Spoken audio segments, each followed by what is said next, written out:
నమస్తే మిత్రులారా, నేను మీ శ్రీనివాస్ చౌహాన్ అడ్వకేట్.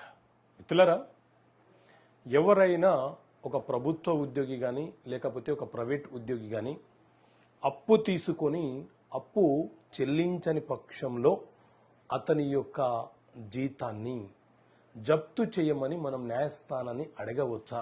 అసలు చట్టం ఏం చెప్తుంది? సో మిత్రులారా, మన దేశంలో సివిల్ ప్రొసీజర్ కోడ్ సిపిసి అనే చట్టం అమలు ఉన్నది.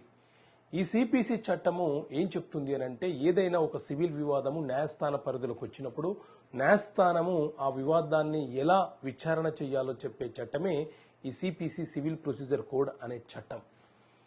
ఈ చట్టంలో మనకు 158 సెక్షన్స్ ఉంటాయి, 51 ఆర్డర్స్ ఉంటాయి. అయితే ఈ 51 ఆర్డర్లలోని ఆర్డర్ 21 రూల్ 48 ఏం చెప్తుంది అని అంటే, ఎవరైనా ఒక వ్యక్తి అతను ప్రభుత్వ ఉద్యోగి ఉండి అప్పు తీసుకొని తిరిగి చెల్లించలేని పక్షంలో అతని యొక్క జీతాన్ని ప్రతి నెల జప్తు చేస్తూ న్యాయస్థానంలో మనము పిటిషన్ వేసుకోవచ్చు. న్యాయస్థానము ఆ అంశం మీద తీర్పులు ఇచ్చే అవకాశం ఉంటుంది. అతని యొక్క జీతము ప్రతి నెల మనకు రావాల్సినటువంటి బాకీ తీర్చే వెసులుబాటును మనకిస్తుంది. ఇది ప్రభుత్వ ఉద్యోగికి సంబంధించి.